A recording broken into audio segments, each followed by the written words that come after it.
Hey everyone, welcome to session 272 of the Behavioral Observations podcast. You know, whether one calls it procedural fidelity, treatment integrity, or something else, this is an important and often overlooked issue when it comes to implementing behavior analytic interventions. Think about it for a minute. As practitioners, we spend all this time obsessing about what assessment strategy to use and what interventions we think are the best fit for the individuals we serve.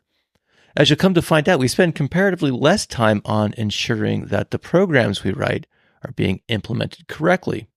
So it's with this in mind that I'm grateful that Dr. Claire St. Peter returned to the podcast to discuss her research in this area of procedural fidelity. In this episode, we talk about why she prefers the term procedural fidelity over other options. We talk about the types of behavior plans that are difficult for teachers to implement, the different types of procedural errors one can make, the impact these different errors have. We talk about what types of intervention plans are more versus less resistant to reductions in procedural fidelity.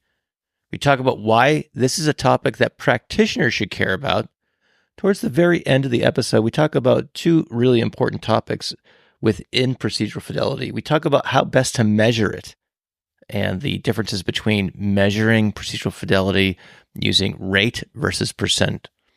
And then we also talk about how to get started in measuring procedural fidelity. And not to be a spoiler here, but it's not as difficult as you think. And there's many, many ways to do that. So if you find this whole prospect daunting, again, listen to the very end and you'll probably come away with some direction to move forward. And lastly, there's a ton of ethical lessons in this episode, which is why I titled it the way I did. I kind of came to that conclusion after listening back to the episode during post-production.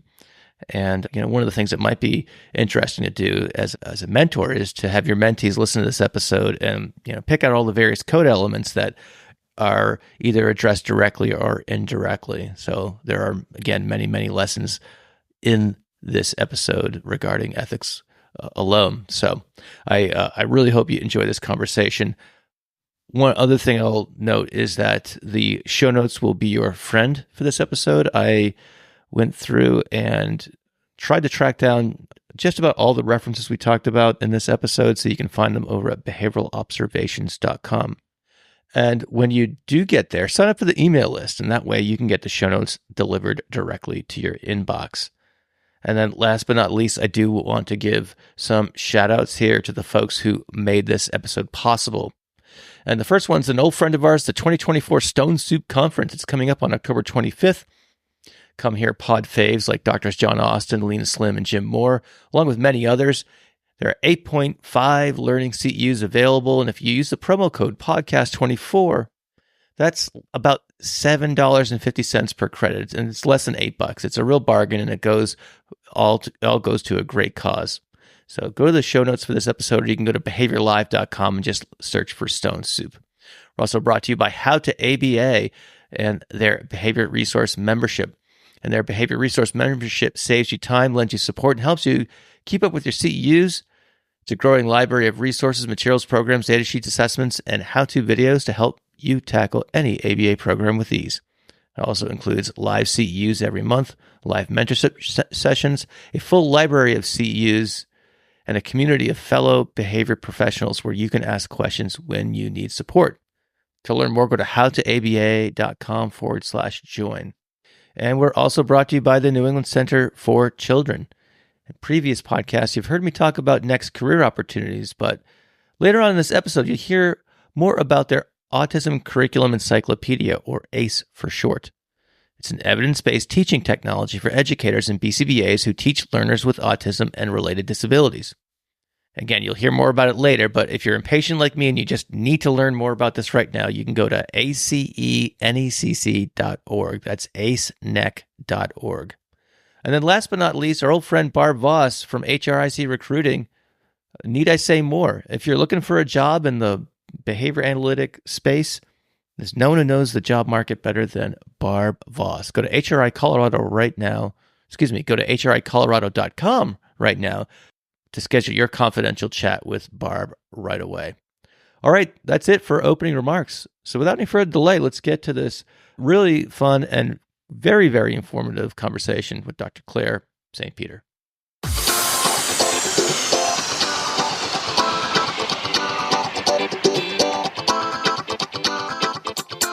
Welcome to the Behavioral Observations Podcast, stimulating talk for today's behavior analysts. Now, here's your host, Matt Sikoria. Dr. Claire St. Peter, welcome back to the Behavioral Observations Podcast. How have you been? I have been really well. Thank you for having me back. I appreciate the opportunity. Well, I very rarely run a rerun on the podcast, but listeners will probably, if they're familiar with your voice already from multiple appearances previously, but I just rebroadcast the constructional approach show that we did a few years ago. And it's something that I've been thinking about doing, very occasionally and sparingly, but I thought I re-listened to that one and I was like, you know what, this stands up and it's important enough to rebroadcast. So I did a little creative editing with it, slimmed it down a little bit and then put it back out again. So listeners are like, hey, didn't I just hear you? But just, if you're thinking that as you're listening to this podcast, that conversation was recorded in 2022. It is now, we're recording this in August of 2024.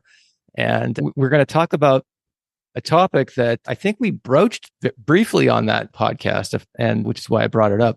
And it's one of those things that merits not just one episode, perhaps multiple episodes, I suppose, but this idea of procedural integrity, treatment fidelity, and so forth. And we'll get into what the proper terms are in just a moment. But before we get into what those things actually are, what piqued your interest in this topic in the first place? So, as you know, I have been working in schools for a really long time. And in fact, my mother was an elementary school principal. So you could argue, that I've been working in school since I was 8 years old and had to tag along with her when she was doing stuff. But one thing that you learn when you work in schools is that things don't go according to plan. Teachers have a lot to do. They are busy human beings who are trying to manage classrooms that they may not have received all of the training and supports necessary to feel really successful at, and yet are still really invested in working with their students. And at the point that I started doing this work, we were designing interventions that were maybe not as thoughtfully teacher-friendly as we might be now. So a lot of the interventions had really, really dense reinforcement schedules. They were differential reinforcement with as close to an FR1 as you can for the alternative behavior and extinction for problem behavior.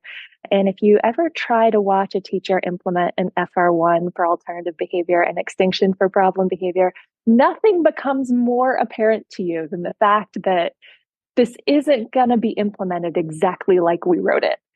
And so then I became interested in okay, so what happens then? When we have procedures, we have something that we've tested or validated or that we have a good evidence base for. And yet when people try to do it, it doesn't always go like we planned. And that essentially is what we're talking about when we talk about procedural fidelity. I see. And when you began looking into this and focusing on it as part of your scholarship, what would you say the state of the literature was at that point in time? So we have had some talk about calls for treatment integrity or procedural fidelity being a consideration for behavior analysis since at least 1982, Peterson et al.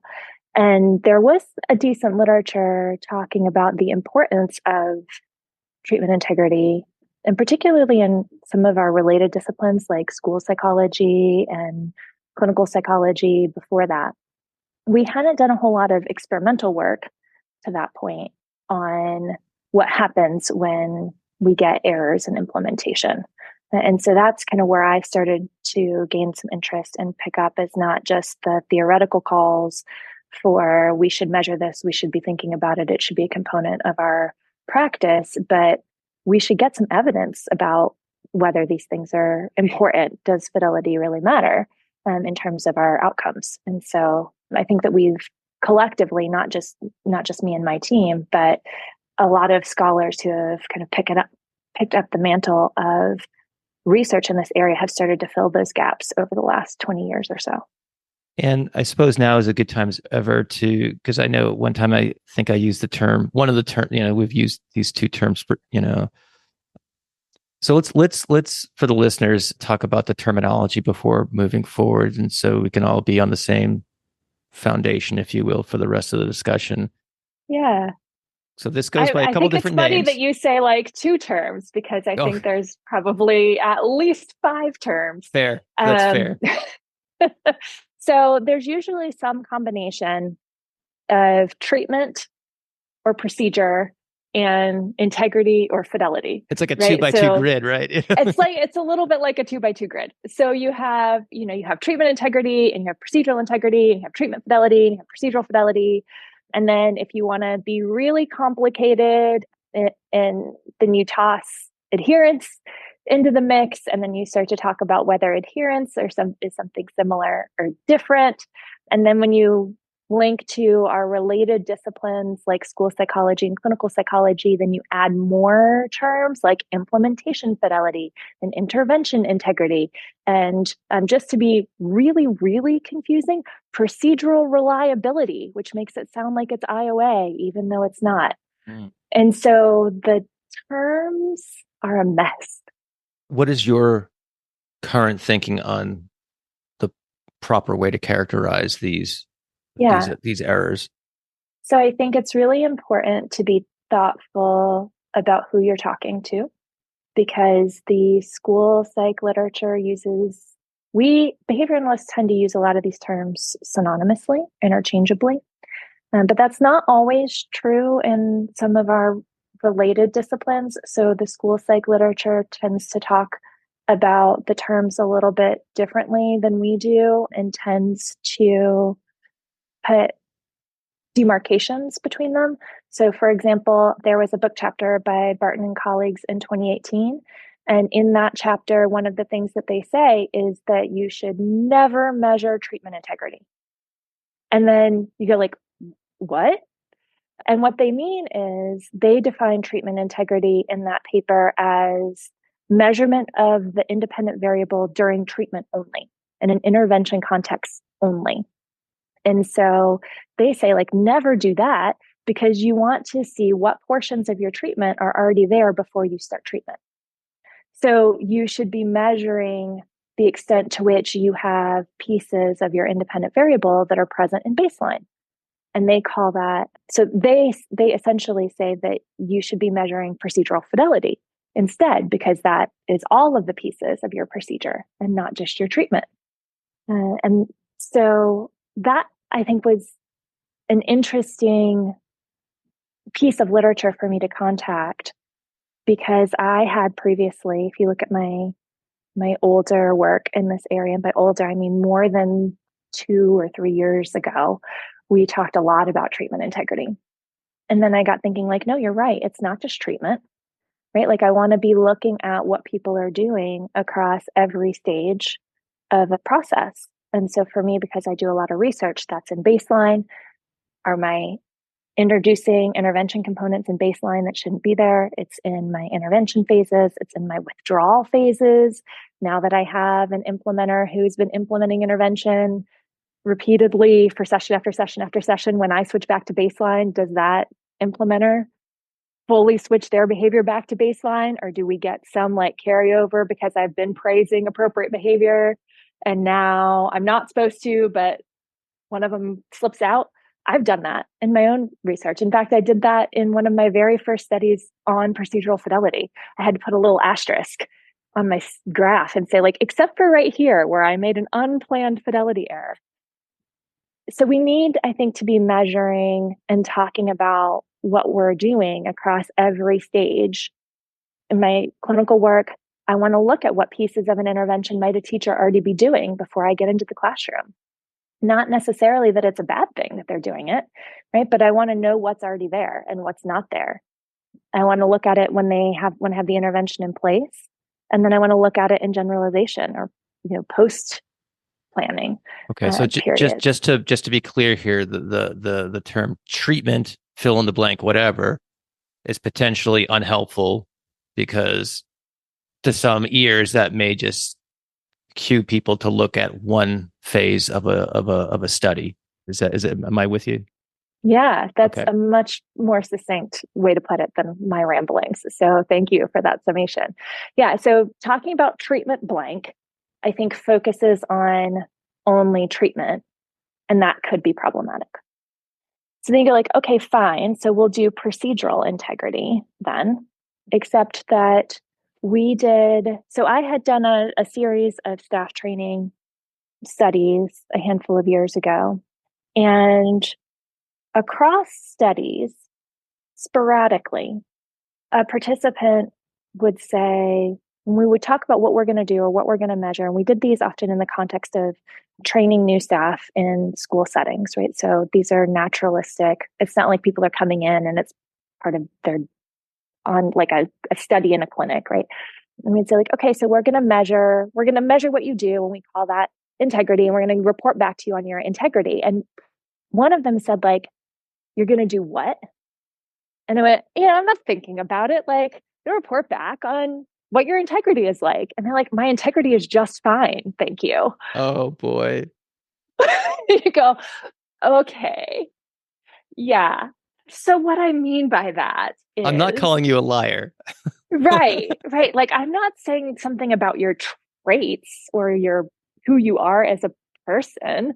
Not, and when you start teaching, particularly when you're teaching with the amount of resources that are often available in schools, integrity or fidelity levels are not perfect right away, right? You do have to sometimes provide some feedback to people. And if you're giving access to scores, which is one of the things that we were doing at that point, and you say like, you have 60% integrity, and they go, it's kind of offensive. It's a little like, you're questioning their character or their moral judgment or something. And that's certainly not the vibe that we wanted to put out when we were working with brand new staff members, right? Like, we want brand new staff members to be excited about what we're measuring and to feel successful and to feel like we've got their back and we're in their corner, we're being supportive. And it just didn't give that vibe. So when we did a study a couple of years ago now, where we interviewed scholars and asked them about their perspectives on this area of scholarship, and we were talking to them about terms, it turns out that some of the people that we had interviewed had similar experiences, right? Like, that people had bristled at this idea of integrity and the measurement of their integrity. And so at that point, that's the point at which I pivoted. Right. And I said, like, why are we holding on to words that might be problematic? We're talking to other people that might not be clear. I don't think that we should change terms just for the sake of changing terms. I think it does bad things. It fractures the literature. And we're having to be very careful now that we've pivoted in some of the work in my lab. But we've now pivoted to procedural fidelity. Fidelity also might be a trait. I was just going to ask you that. It's like, what are you talking about? What are you trying to imply, Dr. St. Peter? Yeah, but I guess people are a little less worried that you're judging whether or not they're like faithful to their spouse in the context of, teaching procedure in a classroom, whereas like their integrity, I think, is maybe a broader construct. It may just have something to do with the English language too. We have a student who's from Italy who went like, no, that would hold in Italy, right? In Italy, it might go the other way. So there are probably some cultural variables and historical variables that make fidelity land better in the context in which we work. It's certainly worth thinking about those if you're working with different populations or in different cultures. But for now, we've pivoted to procedural fidelity. So okay. You'll hear me talk about procedural fidelity. I'm trying to be really conscientious about using the same term. That said, we are also having to be very careful that when we publish work now, we're publishing it with procedural fidelity in the title, and then treatment integrity and procedural integrity in the keywords, because I'm really worried about a fracturing of the literature and people not being able to find the things that they're looking for, or perceiving that there's a big gap somewhere where there's maybe not, just because we're tinkering with our words a little bit. Hey everyone, I'm excited to talk about an innovative software product that taps 50 years of ABA research, curriculum development, and data collection. The New England Center for Children is known worldwide for its research and innovative education programming for children with autism. And one way They share their expertise is by offering their ACE software curriculum for behavior analysts and educators. With more than 13,000 learners in 32 states and 10 countries benefiting from ACE, the software empowers behavior analysts and teachers to create the best ABA program that fits their individual learners' needs. ACE is affordable and includes such features as app-based data entry, teaching, and reporting, as well as a customizable lesson library that has over 2,000 lessons that run the gamut from basic to advanced skills, so you can help students of all ability levels. ACE fulfills NEC's mission of creating a global network of educators, researchers, and programs to help those living with autism live fuller lives. As such, all revenue generated from this software goes towards research and education for individuals with autism. So if you're listening to this and wondering, hey, where can I get a demo of this? Please visit acenecc.org to learn more. That's acenec.org to learn more, or just go to the show notes for this episode. I hope you check it out today. I appreciate that. It might be a longer explanation than some people are looking for, but I think the reasoning and the story behind the reasoning is very important. So I'm grateful that you laid that out, and it makes perfect sense now that you have done so. So I will do my best to use procedural fidelity. I'll try to have some integrity with which I use the correct terms. But all right, so now that we have our, at least the right term, we're using the right term, let's talk about different ways that, fidelity can be influenced or it can be manifested. It was interesting that just a moment ago you brought up the idea that, fidelity is not just a problem during treatment, but also during a withdrawal or something, and that's something that perhaps it's a byproduct of the nomenclature, but doesn't come as readily to my mind than it does getting the intervention correct during the actual treatment phase. So that's an interesting, perhaps segue into the different types of errors people can make. And I know in some of the work that you've published, talk about errors of commission and omission. Can you maybe walk us through a couple of examples of those, and so the audience can get an idea of what you mean when you're talking about these two types of errors? Sure. Yeah. So I think, as far as we can tell, the idea of omission and commission errors came out of kind of the 2008 to 2010 kind of range of work that we were doing here. And they are what they sound like. So an error of omission is when you omit something. So you should do something as part of a procedure, and you don't do that piece. So you should deliver that reinforcer and you don't deliver the reinforcer. Or you should provide a prompt and you don't provide a prompt. And in contrast, errors of commission are where you're commissing extra pieces of a procedure. So a commission error might be that you're not supposed to deliver a reinforcer, but you do. Or you're supposed to deliver one, but you give two. Or you're supposed to give a prompt and you give two prompts or a different prompt. And so when we're talking about commission errors, we're usually talking about adding something back into the procedure that's not supposed to be there. So the example that I gave when I said I made the fidelity error in my fidelity study when I shouldn't have made the fidelity error was a commission error. I delivered a reinforcer. I came off of a treatment procedure where we were delivering reinforcers. It was a DRA. We were delivering reinforcers following appropriate behavior. And in one of the early sessions in a return to baseline, the child made the appropriate request and I attended to it and then went like, oh, oops. I see. Happens to the best of us. Right. Yeah. So what do we know about the reporting of fidelity data in the published literature? I know that's probably a very broad question because it might differ based off of the journal and might differ based off of the type of paper, perhaps, a replication or something like that. I'm not picking on replications, just on my mind because we did a recent podcast about a replication study not too long ago. But, more generally, Claire, if you can maybe speak to what data on these errors are we seeing in the literature currently? Do you think it's becoming more common to report these sorts of things? Yeah, just give us the academic publishing point of view. Yeah. So we became really interested in this a couple of years ago. And so we started in on a project where we looked at it, and then we went to an ABAI, one of the virtual ABAIs, went to a poster session, and it was exactly the same project where they had also been looking at how often are we reporting this. So we combined forces. So we've actually got a lot of data across a lot of journals now, and this was published in 2022. But it's bad. That's the Okay. I think it's bad because I'm going to pass a value judgment on it because I think that we should be reporting procedural fidelity.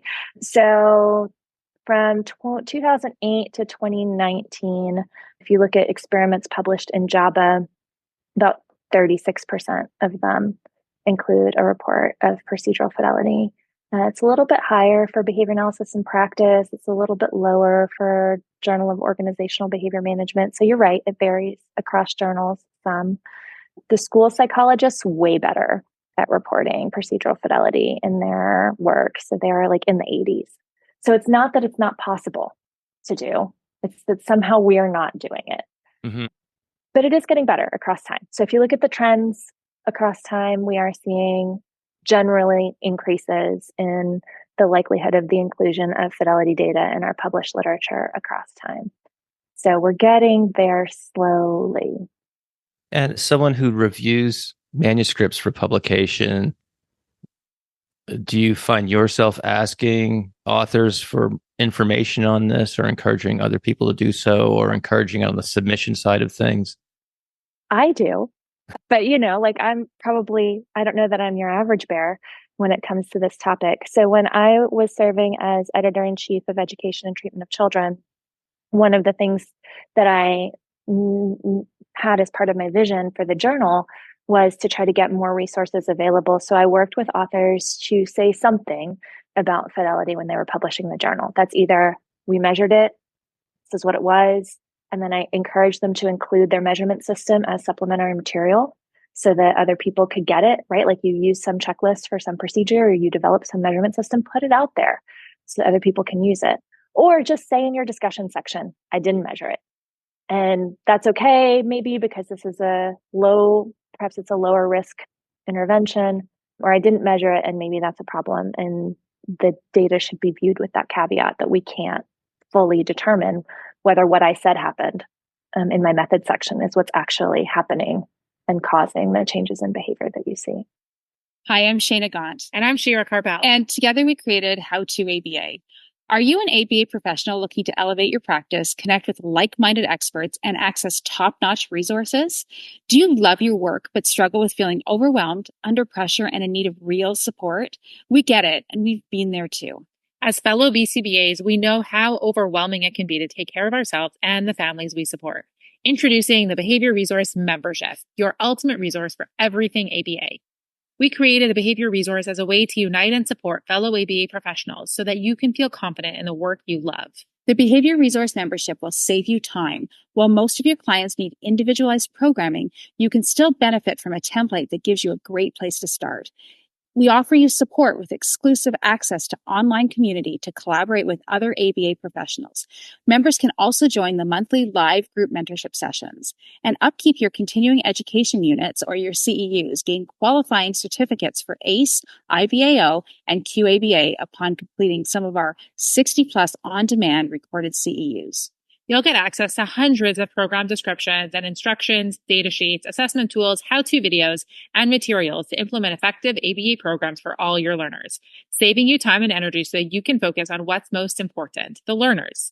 Join thousands of ABA professionals who are already enhancing their skills and improving their client outcomes with the Behavior Resource Membership. Ready to take your practice to the next level? Visit howtoaba.com/join and become a member today. Your journey to a better ABA practice starts here. I'd like to talk about your paper that you published in 2010. Was that your first paper on this topic? This first experimental paper, yeah. Technically, I was a co-author on Tim's 2008 paper about measuring fidelity in practice. But yes, it's the first experiment that we published. All right. Can you give us just kind of like a real quick rundown of what you were trying to do and what you learned from that experiment? Sure. Yeah. So that series of experiments was actually part of my dissertation. And what we did is we wanted to determine impacts of fidelity errors on differential reinforcement of alternative behavior. So you're reinforcing an alternative response, traditional differential reinforcement alternative behavior, reinforcing an alternative response on a really dense schedule, the kind that I mentioned that I was seeing being goofed up a lot, extinction for unwanted behavior. And we did that on a computer analog task. So these were non-clinical populations for at least the first part of the study, 2 series of studies. We started with non-clinical populations and had them just click on circles on a screen. And they went through baseline and then a differential reinforcement procedure. And then we goofed it up and we looked at multiple levels of fidelity. So we were trying to figure out at what point does the CRA fall apart. And then we looked at whether or not we were using commission errors, which consisted of adding a reinforcer for unwanted behavior, right? Like what happens when you periodically drop in reinforcers following challenging behavior. And then omission errors, what happens when you forget to deliver the reinforcer for the alternative behavior. And we found some really interesting things.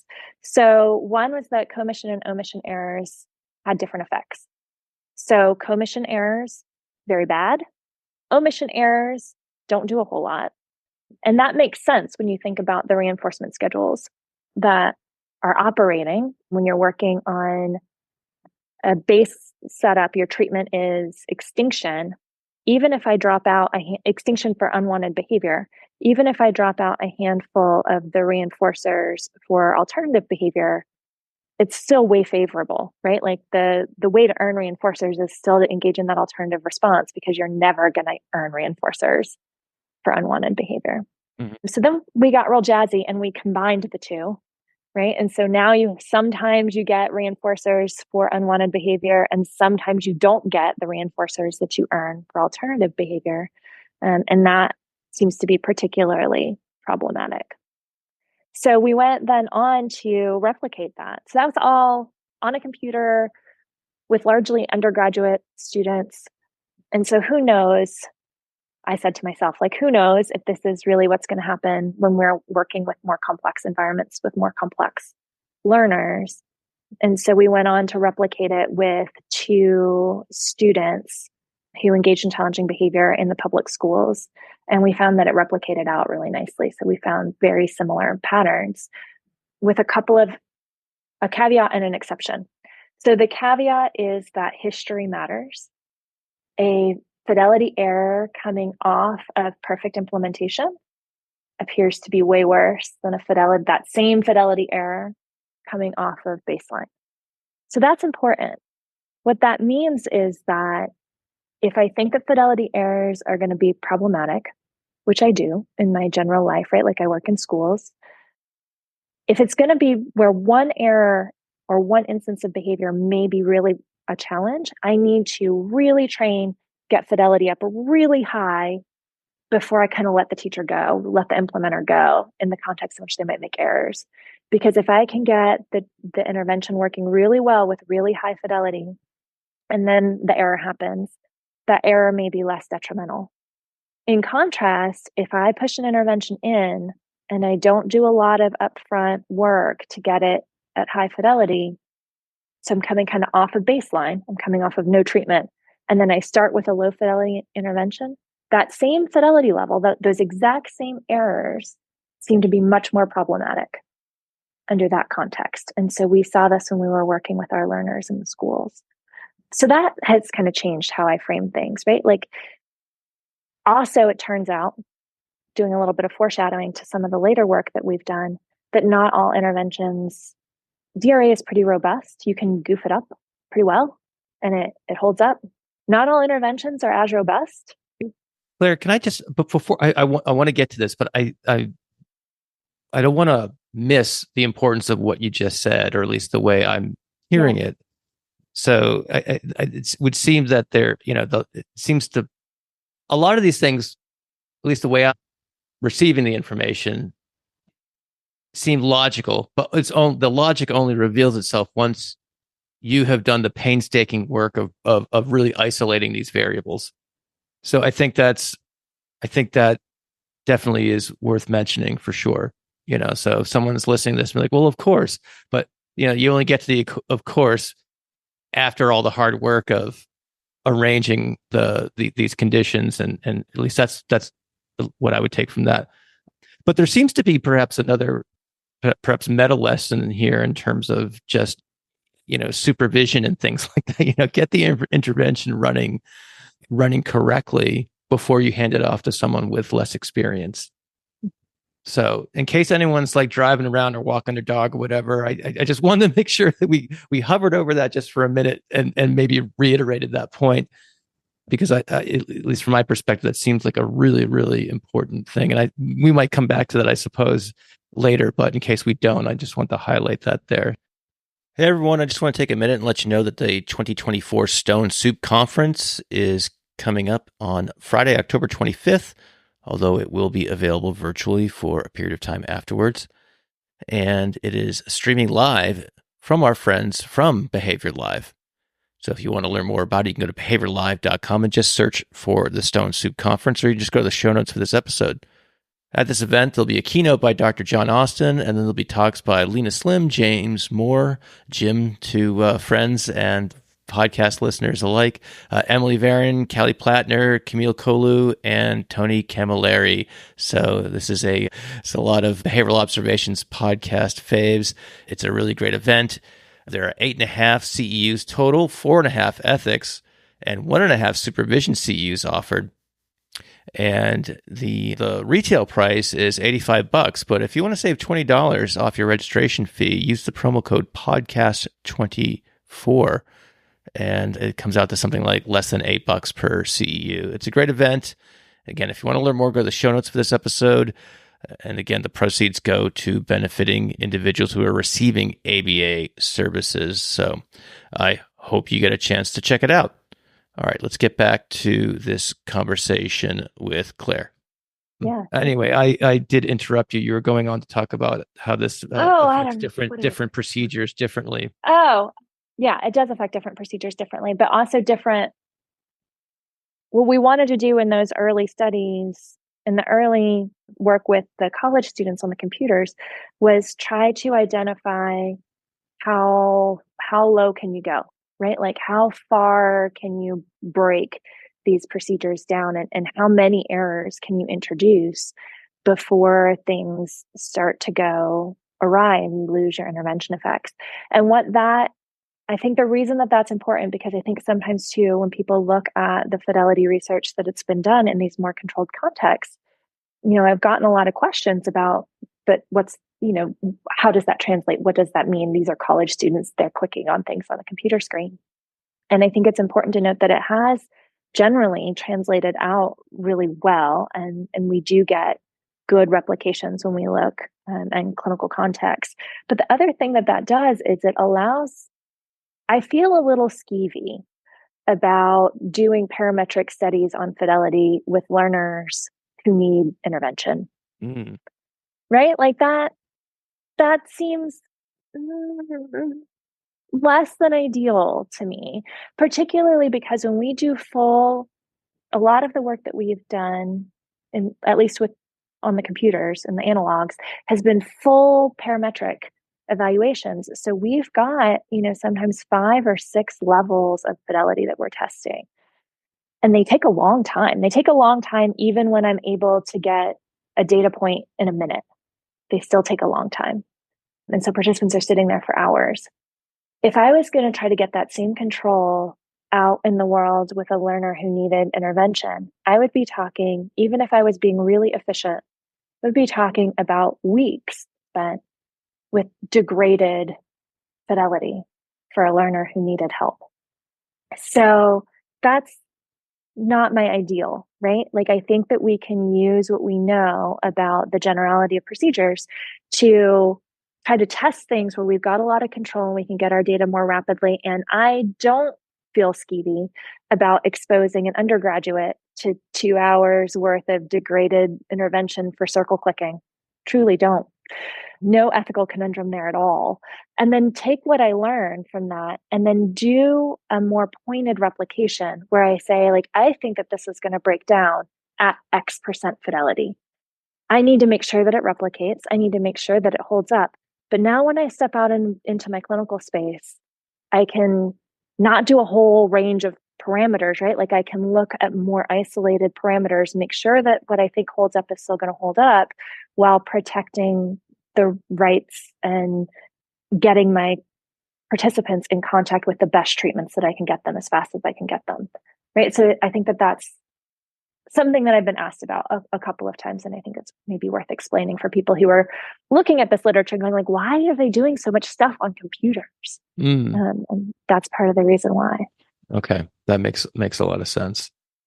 So you mentioned the Vollmer 08 article a few minutes ago, and in reading that article in preparation for this interview, I came across this quote that was just it's like someone took the thought out of my own head. So I'm gonna read it here. Okay, so here we go. Often when we begin to detail the process of collecting reliability data and treatment integrity data, we hear something akin to the following complaint, quote, "We are not conducting research here. I know you are researchers, and for you, that kind of thing is important. But we're running a treatment center, not conducting an experiment," end quote. Such comments have come from a range of people, including teachers, behavior analysts, sophisticated parents, and others. So and again, I just thought that quote was great. And I'm sure that's a sentiment that a lot of people listening to this might have when they're, trying to wonder whether or not this is something they should incorporate into their repertoire. So there's, well, that's nice type of response. But if you're making the case to someone to really start looking at procedural fidelity, what would be your response to someone who, has a reaction like the one I just read from that paper? Yeah, well, first, I have a lot of empathy for that reaction because I think we have not yet done a good job of getting resources and training to people to be able to deploy fidelity measures in super easy ways. And so I think if you're coming from that perspective of, I haven't thought about this, I'm not sure how to do it, it seems like a lot of work, I think that the onus is really on our scientific community and on our communities of practice to start to push those resources so that that's not the gut reaction, right? So that your gut reaction is like, oh, of course, it's no big deal. But I think even if you're coming from a spot where you haven't thought about incorporating fidelity, I think if we want to show that the changes that we're making in behavior are due to changes in environment, that is, they're due to our interventions, measuring fidelity is critical. It's critical for my school-based research and my school-based practice because what I get a lot of is, oh, they're growing out of it. Like, it's maturing. This child's maturing. And you're like, yes, our interventions take place over a long period of time, often. Like, I'm working with students for months, and they are maturing. They are growing up. So why should you, very busy teacher, keep doing the thing that we're talking about doing, the thing that we've been coaching, the thing that we've been working on? And if I can't demonstrate that what you're doing is probably what's causing this change, why would you stay motivated to do it? Right? Like, slide over time, give it up. And so I think that on the clinical side of things, if we want other professionals to believe that we're having an impact, if we want parents to believe that we're having an impact and we can't demonstrate what we say that we're doing is what we're doing, I think that's problematic. But here's another reason that I think fidelity is really critical. I think fidelity is really critical from a consent and assent perspective. When we start services, we describe to people what is going to happen. Ideally, we describe to people what is going to happen, right? Like, we talk about what the intervention process is going to be. We talk about the kinds of reinforcers we're going to use. We talk about the kinds of procedures we're going to use. And if we're not measuring, capturing whether or not what we're actually doing aligns with what we told people we were going to do, we are not being truthful in our consent and assent processes. And I think that framing it from that perspective for me is like, oh yeah, like, I need to be able to demonstrate to people that what I told them I was going to do is what I actually did. And behavior change is not enough to do that, right? So if you are adding commission errors of punishment procedures, you might get beautiful suppression of a behavior. And that's maybe not what this person assented to. It's not what they consented to. And so sometimes people go like, well, but behavior change is happening, so I don't need to measure it. This is one of the things when we talk to scholars that some scholars said, right? Like if behavior change is happening in the expected direction, then I don't need to worry about fidelity. It was done like it should have been done because behavior change happened the way that I expected it to happen. Like, au contraire. There are lots of things that can cause behavior change to happen. So I think regardless of whether you're working in research or clinical practice, it's really important. It's important to know if people are dropping out pieces of a procedure. So for example, when we get really complicated procedures or even really simple procedures, one of the things that we start to see happen is that people drop out the procedures that don't work sometimes, and they keep the procedures that do work. So this is really interesting. One of my doctoral students a handful of years ago, April Foreman, became interested in timeout procedures that were being used in schools. And so the schools were already using these procedures. We didn't recommend them. We didn't put them in. These were already written into students' behavior intervention plans, but these were kids who were aggressive on the playground. And the teachers were using timeouts. And so April, for her dissertation, did a 2-part study. So part one is that she gathered all the behavior intervention plans and looked at when timeouts should be happening. And then she did descriptive observations on the playgrounds. So when are timeouts actually happening? What are they following? And there's a lot of literature that suggests that people may overuse punishment procedures like timeout, right? Like they're effective and then they contact the reinforcer of behavior stops and they start to use them. We literally had no idea what we were going to get, right? Like we thought that we might see wild overuse of these. We thought that teachers might use them as programmed. It turns out that commission or errors were pretty rare. I think we saw one maybe the whole time. So teachers weren't overusing the punishment procedures. They were way underusing them relative to what was written in the child's behavior plan. And so like 5% of the time that they should have implemented a timeout were these teachers implementing timeouts. Like the fidelity levels were ridiculously low. Like you're reporting that 4% tracked with my fidelity. Experience, yeah, for sure. And I think in part, teachers who are on, if you haven't spent a lot of time in a school, like teachers who are at recess duty, implementing intrusive procedures is like not high on their list of things to do. So we went like, wow, these are really low levels of fidelity on these timeout procedures. So we were expecting that nothing would be working, right? Like at 5% fidelity, like what works at 5% fidelity? Nothing works at 5% fidelity. So study 2 of April's dissertation, she approached, we had gotten consent from the school and said that like at the point that we're done with the descriptive observations, we're going to be responsible for the kids. And so she actually had specific phases where she pulled the timeout procedure entirely, implemented the timeout procedure like it was written in the plan, and then implemented the timeout procedure at the same level of fidelity as the teacher. And what we found was that implementing it like it was written in the plan, which was pretty close to continuous in most of these plans, was effective for all but one kid. So was implementing at the fidelity level of the teacher. So essentially the teachers had like scaled back the schedule to the point that it was still effective and required less effort on their part, right? Like I don't have to sit this kid in timeout every single time. They somehow figured it out in their contact with the contingencies. And I think that's a really interesting example of how we can take what's happening out in the world and then use lower fidelity, not as a mark of shame for somebody, like tisk tisk, you didn't implement this right. But like, let us look at our procedures and figure out, can we streamline this? Can we make the procedure fewer components? Can we drop things out but still make it work?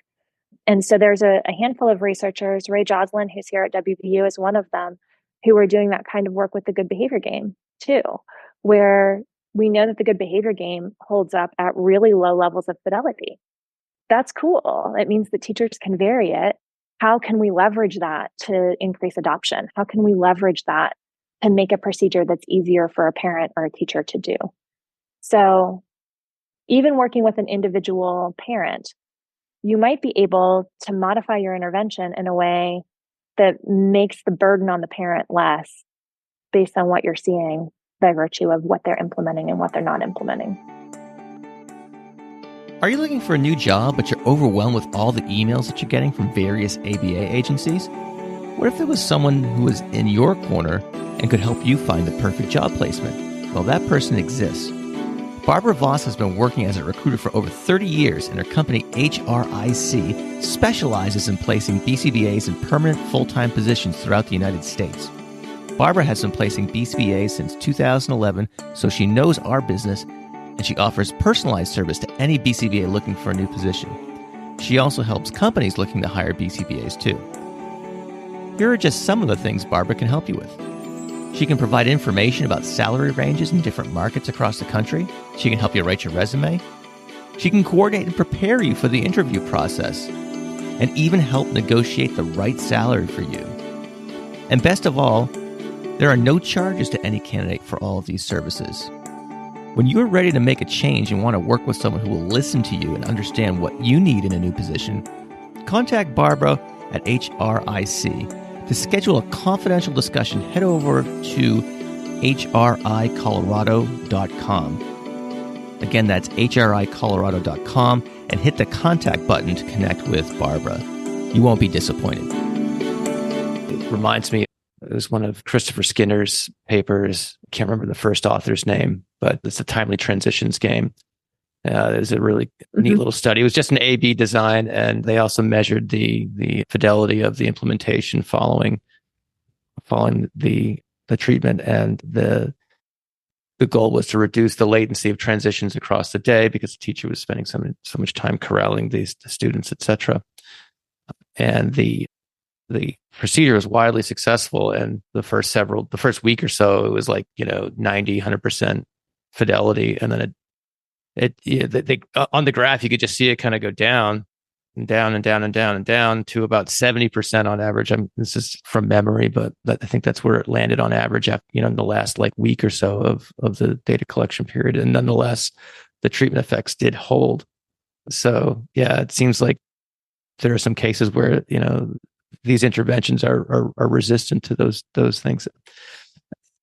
And one thing I'm thinking about is, again, if there's someone listening to this who is interested in exploring procedural fidelity in their own practice, but they're overwhelmed with the thought of trying to pull that off amongst all the other responsibilities, much like the plight of the teacher you mentioned at the beginning. But let's say this is someone in a clinic or in home, perhaps the more average listener to this podcast, I suppose.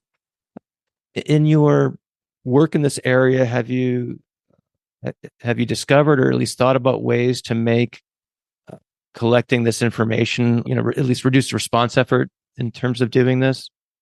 Yeah, we have been working in that area, and I think it's important to think about. I was on a call with some folks who were doing a fidelity work group to try to get more resources out, and I said in the call, because direct observation or checklists are only one way that you could get fidelity data, and then I finished the rest of my sentence, and so he was like, "Wait, stop, what?" Sure, you can get fidelity data with self-report. You can get fidelity data with permanent products. You can get fidelity data through direct observation. You can get fidelity data through self-ratings, right? There are lots of ways that you can collect these data.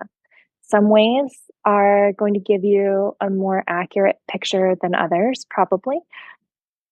But you can adjust them to the resources. You can adjust the precision and detail of your fidelity data collection based on the resources that are available to you. That might be as easy as looking through your procedural checks and doing a self-rating.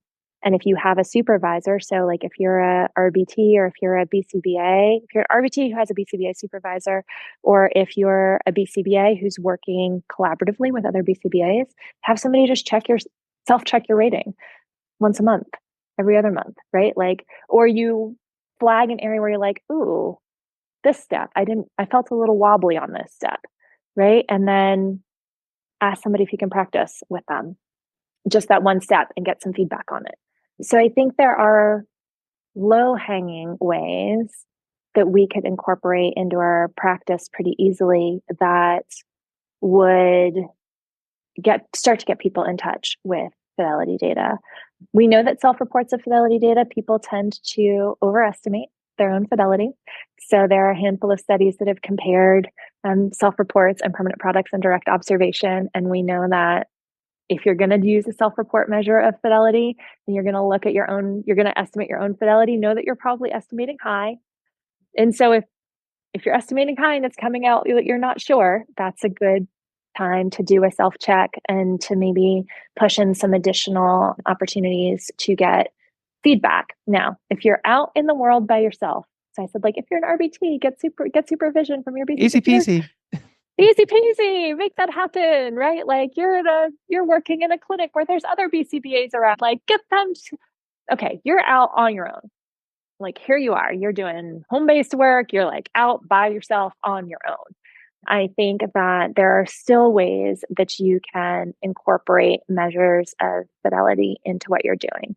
So one is that you can, if to the extent that you are doing things that produce permanent products, you can look at permanent products that you can do asynchronously, which is nice. You can do them after your session. You can do a quick check. You can do those self-reports. Video records have also come in really handy. So we've been working with a couple of practitioners who weren't sure about some of the mechanics of what they were doing, and they weren't feeling comfortable with some of the mechanics on some of the components, and got video consent and were able to share video.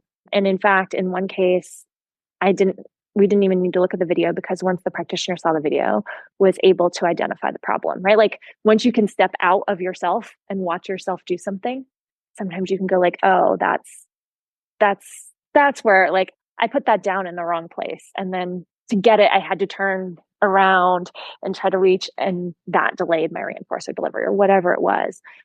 So I think there are ways to start to think about fidelity, even with very, very limited resources.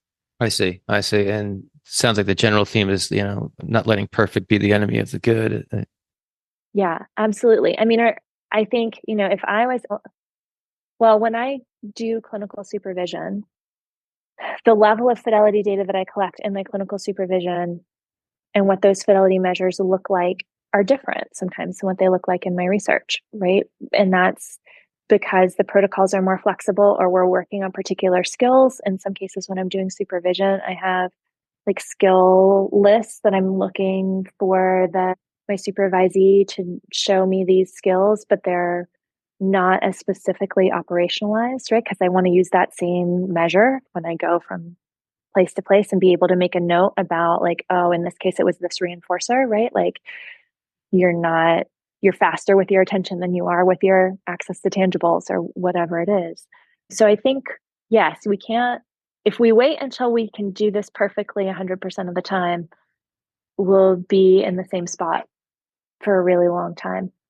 But people should also be looking for resources. So there's a group of us that are working really hard at trying to get additional resources out into the world and ready for people to pick up and take and modify and use. So there is a group, APBA, that's doing it. That work group that I just mentioned is working on developing resources. Sam Bergman has been working on putting resources out. I've been working on putting resources out. Those of us that are working in this area are, I think, trying really hard that when we publish a paper to put as much of the corresponding materials available with it. And so if people can access our papers through their BACB portal and can access the supplemental materials there, like getting checklists out into the world. I am working right now to see if we can compile all of the checklists that have been published as supplementary materials in a location that people can go to, right? Like, so you're working with this kind of procedure. Here are 8 different measures that people have developed with different variations on that procedure, because I think that takes some of the scary out of it too. If you can start to see examples and go like, oh yeah, something like that would work. right? Versus like starting with a blank Word document, which I find terrifying under all circumstances. I think that helps too. Yeah, nothing's worse than the blinking cursor. So indeed, people love their checklists. I've learned that over the years for sure. So two very good approaches. I have just a couple more questions for you here, and one of them is based off of a note that you had sent me in our correspondence leading up to this interview, talking about measuring fidelity, and you just said percent correct might not be the best way to measure fidelity. Rate measures might be better. And I just had to laugh when I read that, because I have so many friends in the precision teaching world who would just be like, well, of course, rate's better for everything. Percent's terrible, yada, yada, yada. So I had a good, I was probably laughing to myself, and if someone saw me, they probably thought I was, kind of off my rocker or something like that. But that's notwithstanding here. If you don't mind, I'd like you to elaborate on that. Excuse me. And tell us what your thinking is behind that. Yeah. Aside from the obvious, things that the PTers would just be jumping to point out. So, well, so kudos to the PTers, because I think that my take on this came from my own PT background.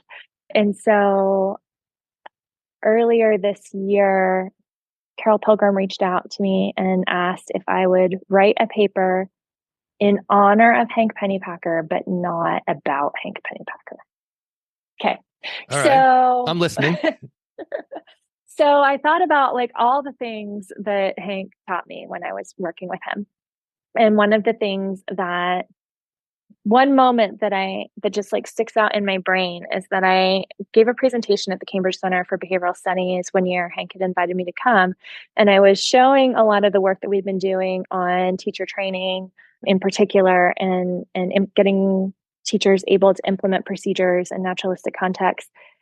And all of my graphs were percentage, right? They were all percent correct, right? Percent correct of implementation. And Hank, who was the most lovely and generous person, and gave me a big hug afterwards. And he was like, I love that you're, getting teachers on board with things. And that I could see in his face as I was presenting, right? That I was slowly killing him. And so that's kind of what stuck to me. And when Carol reached out and I was like, what am I going to write for this? And I thought about that presentation, and I thought, I wonder if I have been slowly making mistakes for the last 20 years by adopting percentage because it's what everybody has done, right? Everybody, Sam Bergman and several of our colleagues and I published a detailed dive into the reporting of procedural fidelity just this past year in 2023. And of all of the studies that have reported procedural fidelity in the Journal of Applied Behavior Analysis, which I think there's 400 something of them, 425 of them, 423 of them use percentage as the measure, right? Everybody uses percentage as the measure. And then I got to thinking about it. Let's think about there are a handful of problems with percentage, and the PTers will point these out to you, right? Particularly in the context of fidelity, where your denominators are varying wildly. Sometimes there's lots of opportunities, sometimes there's not. So the sensitivity of your measure is changing over time. When we're thinking about the feedback that we're giving people, and we're saying, well, that was 42% correct, right? That's not the most uplifting message that you could give to a human. And there's no real good way to reframe it, except for some qualitative, but you really tried hard, which is also not the most uplifting message. So we went back and we took I have a student named Olivia Harvey who just finished a massive project looking at fidelity of teacher implementation of behavior intervention plans in schools. And we went back and we reanalyzed all of her data, which we had looked at as percent correct for her thesis, as rates. So we have duration of observation, and then the rate of correct steps implemented and the rate of incorrect steps implemented. And it was wild how different it was, in ways that I went, oh my gosh, if we had been looking at this before, we could have given that teacher very different feedback, right? Some of the days that we had the highest percent correct, the teacher had done the fewest steps of the behavior plan. There were the fewest opportunities to implement. And we did not see, dependence of corrects and incorrects, right? And so what I mean by dependence is when corrects go up, incorrects go down. And the PTers, all of the PTers in your audience are like, yes, yes, yes, of course, we've known this since 1971. And I'm like, yes, I understand. Nonetheless, people, I think, tend to think about, if I can get corrects up, my incorrects are going to go down. And that is only the case if you constrain the number of opportunities. If there's a set number of opportunities and you drive corrects up, you're going to drive incorrects down.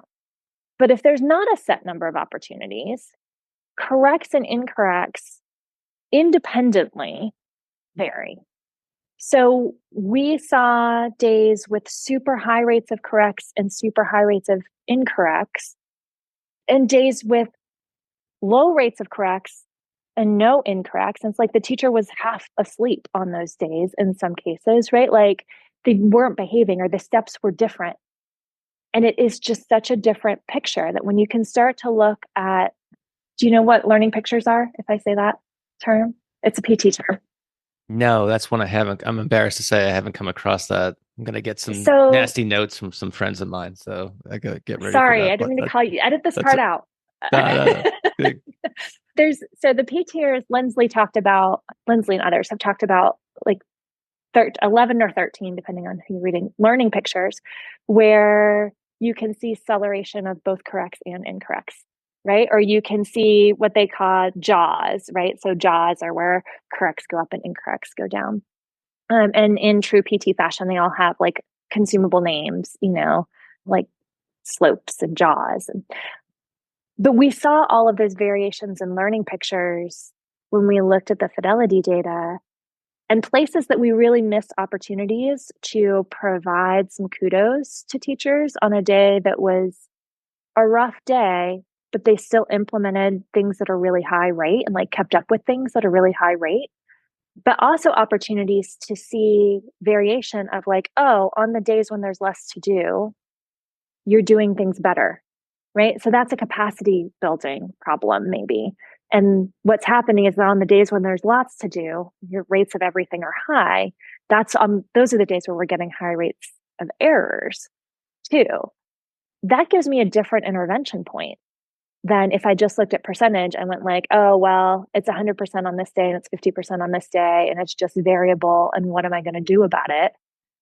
And also allows us to take the variation in denominator out of the picture. People don't think about percentages a whole lot, right? But a handful of years ago, I got a parent training grant and I got really frustrated because we were analyzing parent implementation as percent correct. And often at the point at which we were at a terminal stage of intervention, we were using DRA primarily, and we had schedule finned. And so when we would do, an hour-long work training session with the parent, the child would request something, let's say twice, and engage in no problem behavior. And that's great. That's perfect, right? Like there's no problem behavior. Rates of requesting aren't through the roof. The parent's not going nuts about having to respond to requests every 30 seconds. Like this looks great. Parent delays responding to one of the requests, right? Is busy, responds to it, after a minute. So I don't count that as correct. Too long of a delay. They make one error in an hour. Fidelity, 50%. Like that doesn't seem right. Right.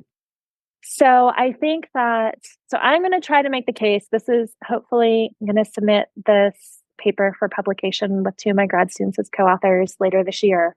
But I think we're going to try to make the case that if you are already collecting fidelity data in a way that allows you to look at rate, some of the ways that we've talked about, that wouldn't work, right? Like if you're doing self-report on how a reflection on your fidelity that day at the end of, as part of your clinical notes, which by the way, I think is a great way to get in the habit of doing this, is to add a little reflective section to your clinical notes if you're out in practice.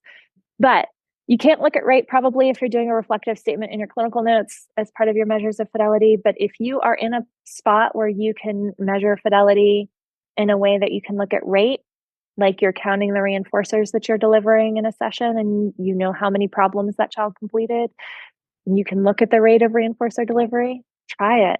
I think that people will be astonished at what they find. All right, cool. Well, I think there are many people in the audience who've successfully made the case. And it's also interesting to look at both types of data together to get a picture of what's going on. But yeah, it's interesting how the trade-offs of some systems over the others. Another thing that you sent to me to potentially kick around here, and we'll maybe save this for this might be an appropriate last question, is the use of AI. Now, I have to admit, I am so behind the curve on everything AI. I don't follow it nearly as well as I should, especially with, I mean, you can't not read about it, I suppose, and just culture in general, but particularly as it relates to behavior practice, it's something I just haven't had the time to really delve into. So I'm curious why you mentioned that as a potential way of measuring fidelity and what your general thoughts are about it. Yeah. So I think that one of the ways that I have started to use some pieces of AI is a barrier to measuring fidelity. And this is for everybody, like this is true for me. And I spend a lot of time thinking about fidelity, is that a lot of our procedures are individualized. And this is great. But sometimes I will come across something where a student wants supervision on a component that I don't already have something built, or I don't already have a measure that I can take and adapt.